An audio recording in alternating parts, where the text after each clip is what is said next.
आज हम लोग पढ़ेंगे फंडामेंटल थ्योरम ऑफ अर्थमेटिक। इसको पढ़ने के पहले हम लोग दो टर्म ये जान लें कि prime numbers and composite number क्या होता है।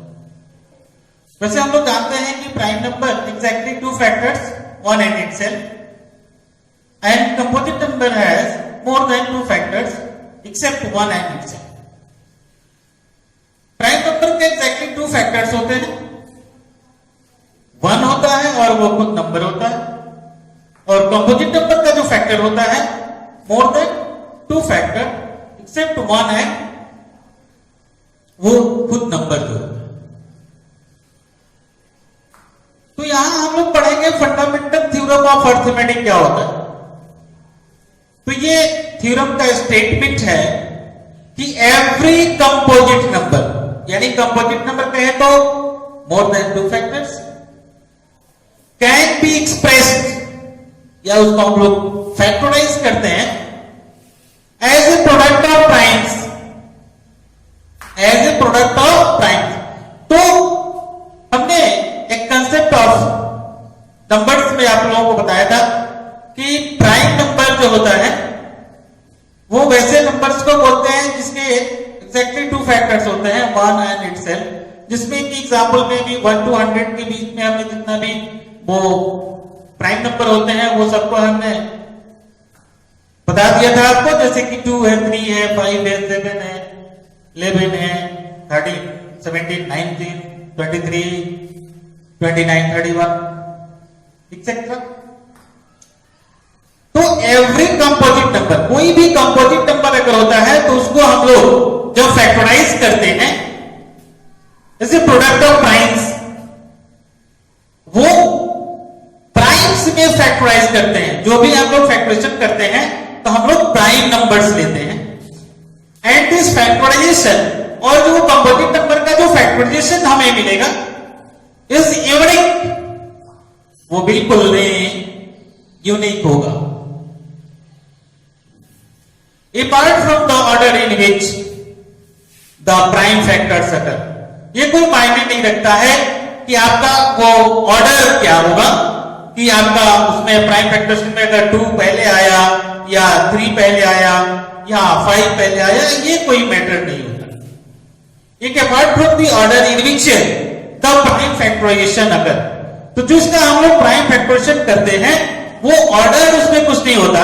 जैसे कि अगर हम 10 को लिखे तो 2 into 5 लिखे, ये 2 and 5 हुआ, या 5 and 2, या 5 into 2 करें। ये ऑर्डर में लिखना कोई जरूरी नहीं होता। लेकिन एवरी कंपोजिट नंबर तो हम लोग जो एक्सप्रेस करते हैं फैक्टराइजेशन में वो प्राइम नंबर्स के बीच में बहुत यूनिक होता है।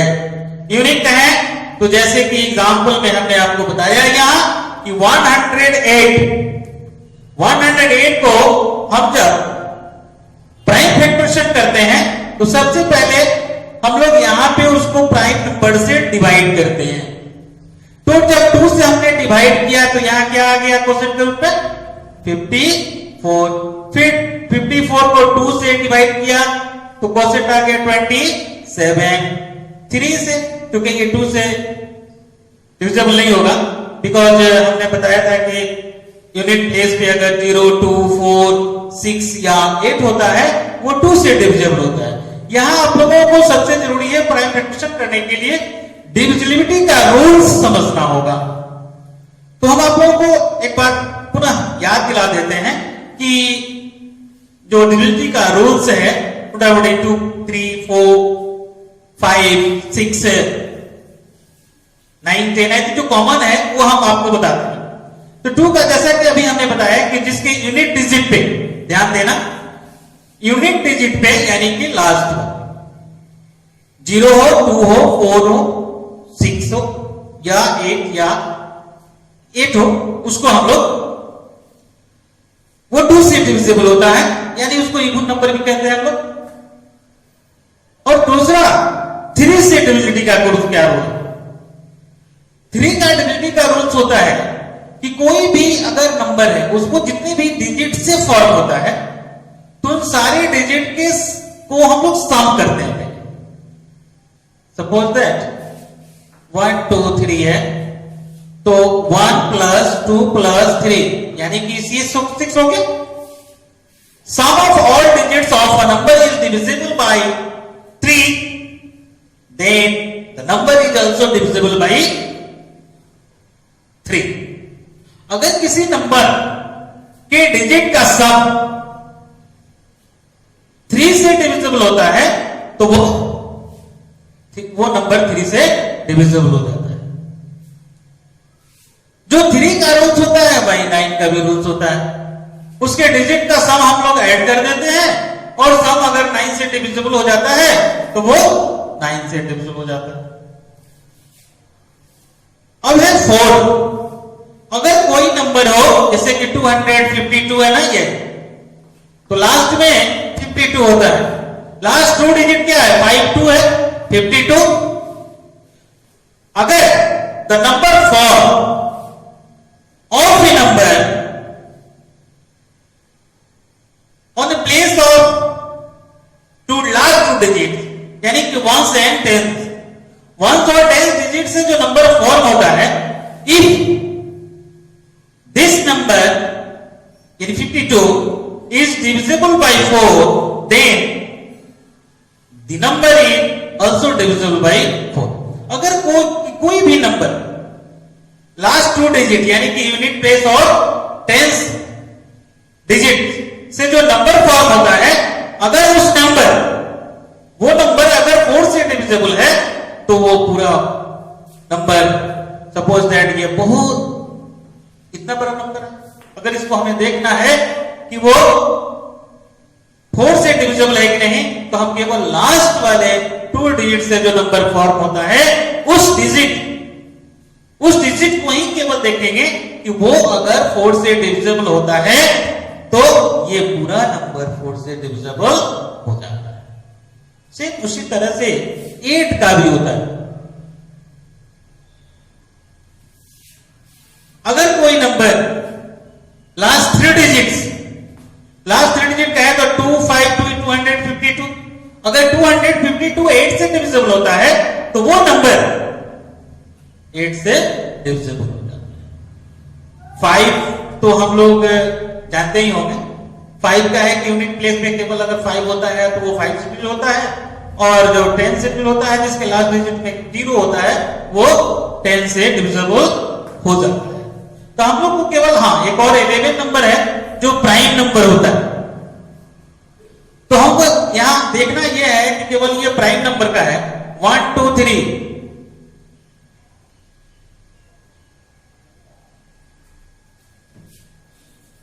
एक एग्जांपल में हम लेते हैं 2 1 2 3। ये 11 से डिविजिबल है कि नहीं, इसको जानने के लिए सबसे जरूरी होता है हमें एक गैप कर देते हैं।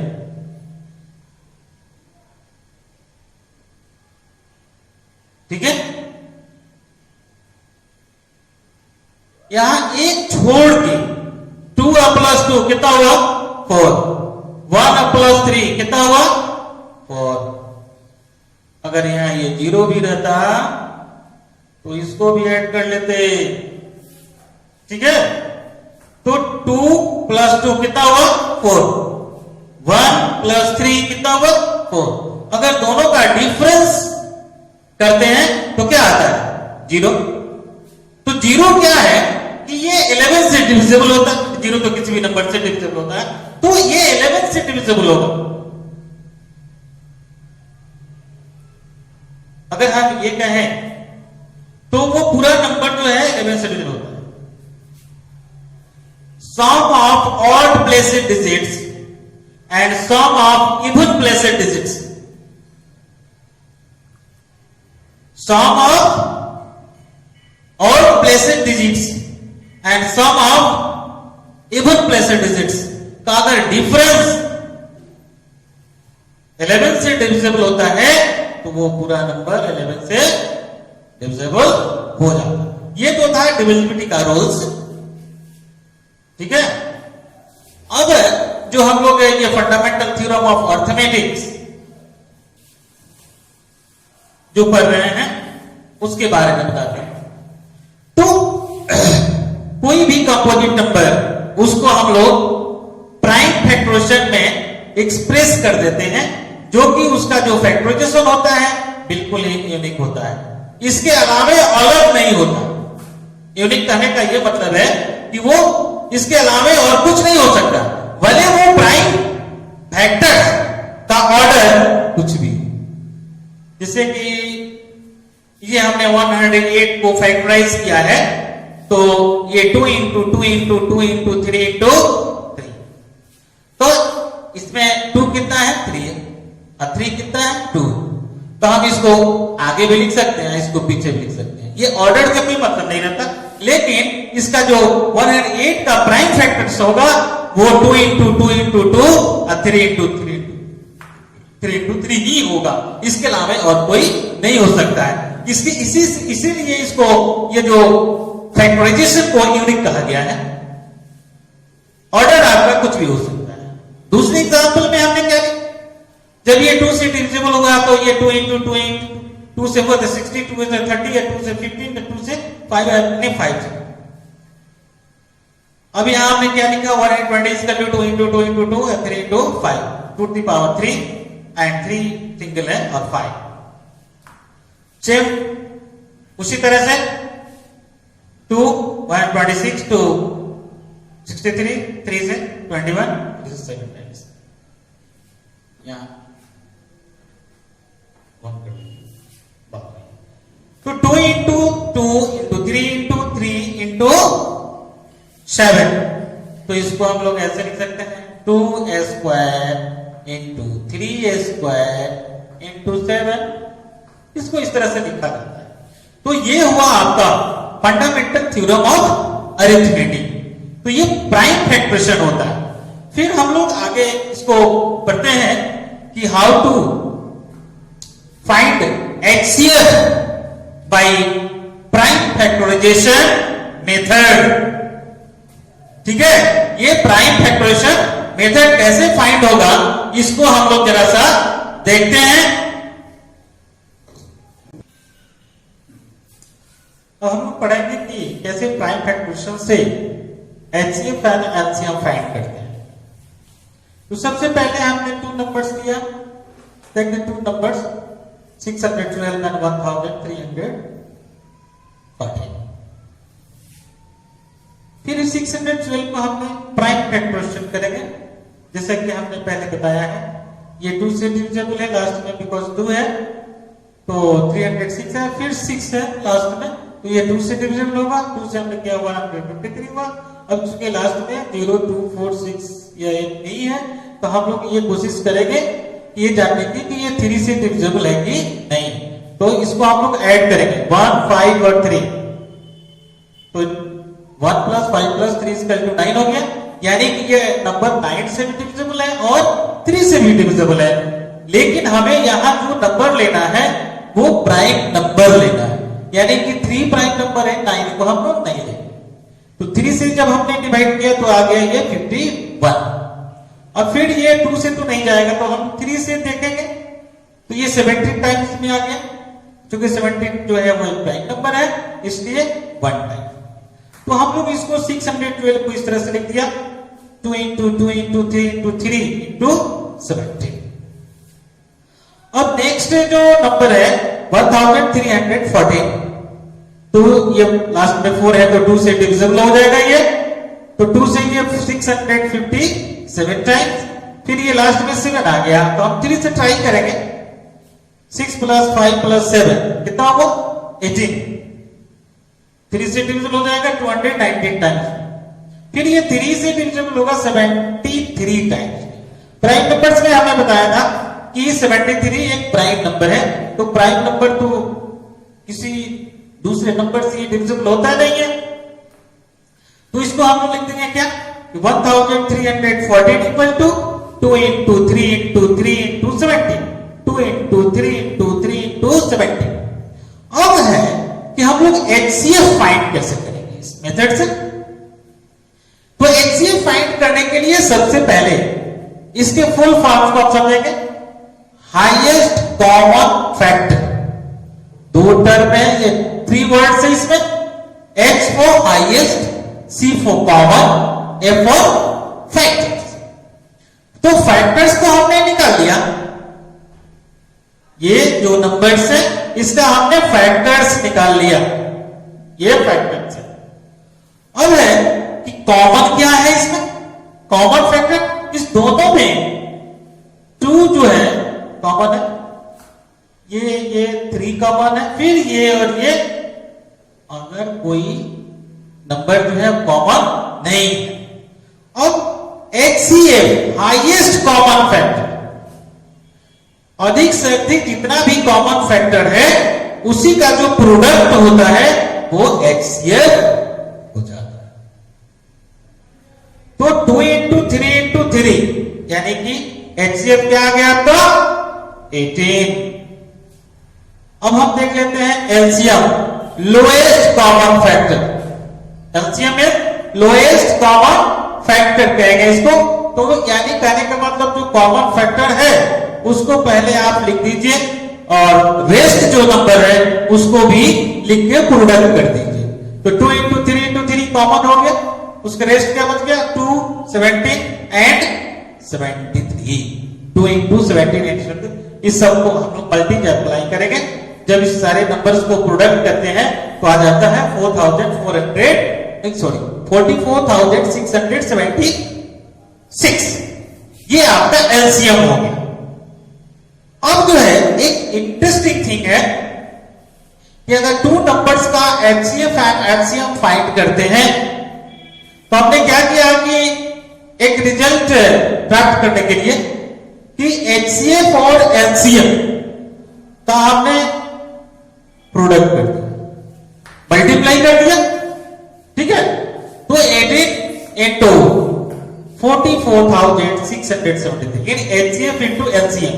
तो एचसीएफ और एलसीएम जब हमने मल्टीप्लाई किया तो आ गया 1,04,168।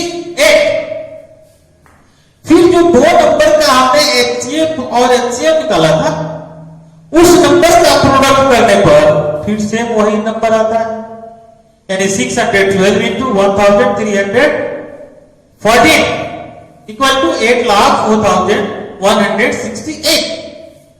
It means product of 2 numbers equal to product of their HCF and LCM।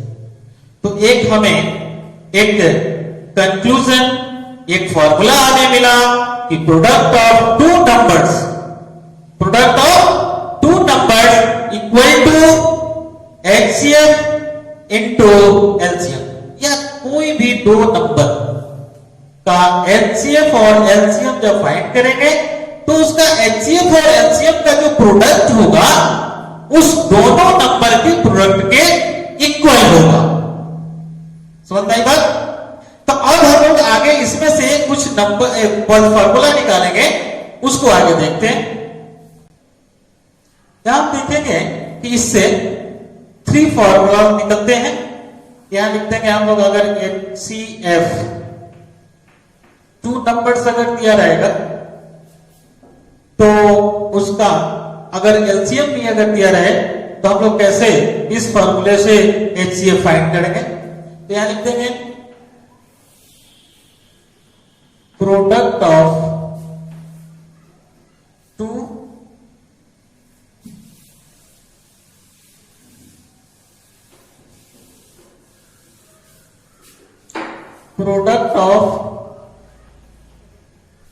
2 numbers by LCM। फिर अगर LCM फाइंड करना हो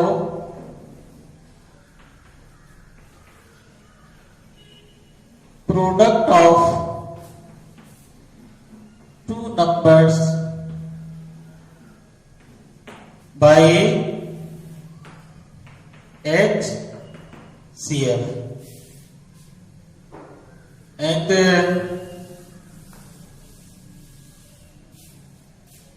फिर अगर HCF और LCM दे दिया, अगर उसमें से 1 नंबर दे दिया है तो अदर नंबर कैसे फाइंड करते हैं। यहां लिख देते हैं अदर नंबर इक्वल टू, अब यहां पे हो जाएगा LCM into HCF by 1 number. ठीक है। अब ध्यान ये रखना है हमें कि अगर इस पे क्वेश्चन कैसे आते हैं, तो फॉर्मूला मेरा हो गया कि HCF is equal to product of 2 numbers by HCM, LCM is equal to product of 2 numbers by HCM, और other number is equal to LCM into HCF by 1 number. Suppose that numbers आपको दिया गया है 330 और 120 दिया हुआ है, और इसका हमें एचसीएफ दिया हुआ है। एचसीएफ कितना होगा इसका? संभवतः 30 होना चाहिए।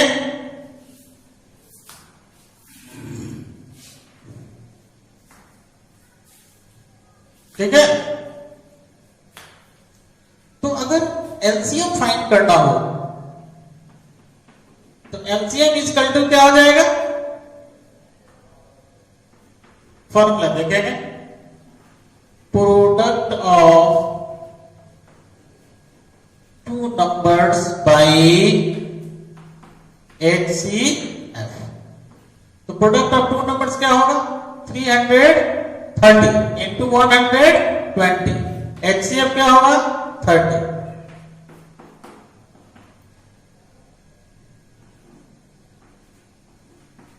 कितना हो जाएगा आपका? सही है। ध्यान ये रखना है हमें। तो इस तरह से हमने ये एलसीएम फाइंड कर लिया। अगर सपोज दैट ये एचसीएफ दिया है, 1 नंबर इसमें से दिया है और एलसीएम दिया है, तो हम लोग अदर नंबर कैसे फाइंड करेंगे? तो इस फॉर्मूला से निकालेंगे, LCM into HCF by 1 number. कोई भी इसमें से एक अगर कोई नंबर होता है तो इस तीनों फॉर्मूला से हमें, अगर 3 टर्म्स दिया है, कोई 4 टर्म्स है इसमें, 2 नंबर्स एचसीएफ एंड एलसीएम। अब अगर 3 दिया होगा, कोई टर्म दे दिया हो 3, तो आप नेक्स्ट जो टर्म होगा रेस्ट टर्म, वो इस फॉर्मूले के सहारे निकाल सकते हैं। अभी स्टार्ट इस टॉपिक में हम लोग ये फंडामेंटल थ्योरम मैथमेटिक्स से संबंधित एक प्रूफ होता है जिसको इसमें प्रूफ किया जाता है। प्रूफ है, show that any number on the form, कोई भी अगर नंबर है इस फॉर्म में 4 to the power n, where n belongs to natural number, मतलब यहां n जो है वो नेचुरल नंबर का एक सदस्य है, एलिमेंट है। तो n belongs to capital N, यानी कि n यहां एक नेचुरल नंबर है और यहां n कोई ऐसा नंबर है जो नेचुरल नंबर का सदस्य है। Can never and with the digit 0, ये एक ऐसा नंबर है जिसके लास्ट में यूनिट प्लेस पे 0 कभी हो ही नहीं सकता है। यही हमको प्रूफ करना है। कोई भी नंबर जो इस फॉर्म में होता है 4 टू दी पावर n, ये ए भी हो सकता है, ये भी हो सकता है, ये भी हो सकता है, ये इसी फॉर्म को बोलते हैं। n आपका ये नेचुरल नंबर है। 2, 3, 5 क्या है? एक नेचुरल नंबर है। तो ये नंबर कभी भी जो भी फॉर्म होगा वो इसके लास्ट में 0 नहीं होगा, या 4 to the power cube, 4 cube है, वो भी नंबर जो है उसके लास्ट में 0 नहीं होगा, या 4 टू दी पावर 5 है, वो भी नंबर के जो नंबर आएगा उसके लास्ट में कभी 0 नहीं हो सकता है। यही हमको इसमें प्रूफ करना है। अभी सॉल्यूशन में हम लोग देखेंगे कि कोई भी नंबर, ध्यान रखें कि एक नंबर हम देते हैं, ये 100 है, 50 है, 70 है, 30 है, ये सब जो है इसके यूनिट प्लेस पे 0 0 0 है। ठीक है, तो एक ऐसा नंबर, ये all number are divisible by 10, 10 से डिविजिबल है। All number are divisible by 2, all number are divisible by 5। तो 2 से जो डिविजिबल होता है वो तो 24 भी हो सकता है, लेकिन इसके लास्ट में 0 नहीं। जिसके लास्ट में 0 हो वो 2 से डिविजिबल हो भी सकता है और नहीं भी हो सकता है। लेकिन हमें ये इसमें देखना है कि कोई भी नंबर अगर है उसके लास्ट यानी कि यूनिट प्लेस पे अगर 0 है तो इसका एक फैक्टर जो है 2 और 5 जरूर होता है। कोई भी अगर लास्ट में जो नंबर होता है वो 2 से भी डिविजिबल होता है और 5 से भी होता है। ये भी जो है 2 से भी है और 5 से भी है, ये 2 से भी है और 5 से भी है, 2 से भी है और ये 5 से। लेकिन याद रहे कि और जिसके लास्ट में 5 हो वो 5 से होता है। तो ध्यान ये रहे कि जिसके भी लास्ट में 0 हो तो उसका फैक्टर 5 जरूर होगा। 2 तो होगा ही होगा, 3 भी हो सकता है, 7 भी हो सकता है, क्योंकि इसका एक फैक्टर 7 है, इसका 3 भी है, इसका 5 10 है, तो इसका भी 2 और 5 10 है। तो याद रखेंगे कि यहां इसका एक फैक्टर 3 भी है और इसका एक फैक्टर 7 भी है। लेकिन इसका एक फैक्टर 5 जरूर है। इट मीन्स अगर कोई भी अगर नंबर होगा उसके लास्ट में अगर 0 होगा डिजिट्स, उसका एक 5 जो है फैक्टर होना ही होना है। ये समझाने का मतलब यही था कि कोई भी लास्ट में अगर 0 वाला नंबर होगा तो वो नंबर 5 से डिविजिबल होगा। अब यहां से हम स्टार्ट करते हैं कि फिर मान लेते हैं ये नंबर है कि 4 to the power n and with d and with 0। ये नंबर जो है 0 से एंड करता है, तब क्या होगा? Then it must have 5 as a factor. इसका मतलब अगर ये कोई नंबर है 4 to the power n, अगर 0 से एंड करता है तो इसका मतलब यह है कि इसका एक फैक्टर 5 होगा। जब 5 अगर उसका एक फैक्टर होगा, लेकिन जब हम देखते हैं इसका फैक्टराइजेशन करते हैं, 4 का अगर फैक्टराइजेशन करिएगा तो 2 into 2 होता है, तो 2 का स्क्वायर है टू द पावर n। तो इस तरह से कोई भी अगर ये नंबर होगा 2 स्क्वायर यानी कि 2 into 2 4 का फैक्टर क्या होता है? 2 into 2 होता है। और 2 का पावर कितना भी नेचुरल नंबर रखिएगा तो केवल उसका एक ही प्राइम फैक्टर होगा 2। यानी कि यहां यह 2 is the only the prime factor of 4 to the power। यानी कि एक ऐसा नंबर है जिसका केवल एक ही फैक्टर है, प्राइम फैक्टर है। लेकिन अभी हमने just fundamental theorem of arithmetic में पढ़ा है कि कोई भी कंपोजिट नंबर का प्राइम फैक्टर्स यूनिक होता है। यानी कि but we know that the fundamental theorem of arithmetic that the prime factorisation of each composite number is unique. तो जब यहां हमने देखा कि 4 to the power n का 2 ही केवल एक फैक्टर है, इसका मतलब यह है इस नंबर का 5 जो है फैक्टर नहीं है। यानी कि 5 is not a factor of 4 to the power n। जब 5 इसका एक फैक्टर नहीं है तो हम ये भी कहेंगे कि ये जो नंबर है उसका एंड 0 से नहीं होगा। It means 4 to the power 8 can never and with the digits 0। तो इस तरह से हमने देखा कि कोई भी नंबर इसके फॉर्म में अगर होगा 4 to the power 8, तो हम लोग इसी तरह से इसको प्रूव कर देंगे। सबसे पहले मान लेते हैं कि वो एंड से 0 से एंड करता है, तब उसका एंड फैक्टर 5 होगा। लेकिन जब यहां पे हम इसको फैक्टरेशन करेंगे तो हमें क्या मिलेगा कि इसका एक 2 ही फैक्टर है। जब 2 फैक्टर में, तो ये इस लाइन को हम लिख देंगे। फिर ये लाइन लिखेंगे 5 is not a factor of 4 to the power n, therefore 4 to the power n can never end with the digit 0।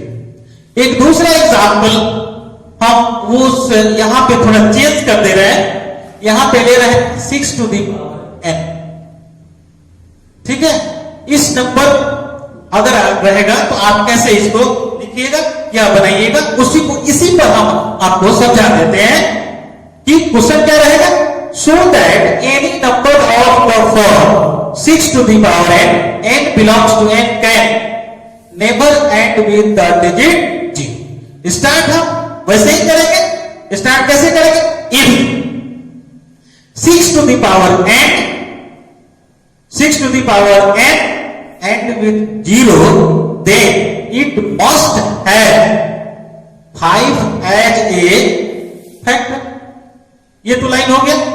दूसरा लाइन ये स्टार्ट करेंगे, but 6 to the power n, तो यहां क्या लिखेंगे? 2 into 3 to the power n। Okay, अब ये 2 and 3 क्या लिखेंगे यहां पे? 2 and 3 are the prime factor of 6 to the power n। फिर we know that the fundamental theorem of arithmetic that the prime factorization of each composite number is unique।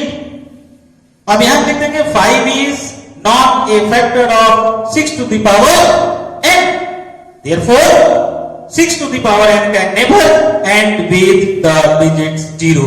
तो इस तरह का कोई भी क्वेश्चन अगर होगा तो आप लोग इसी फॉर्म पे उसको बना दीजिए।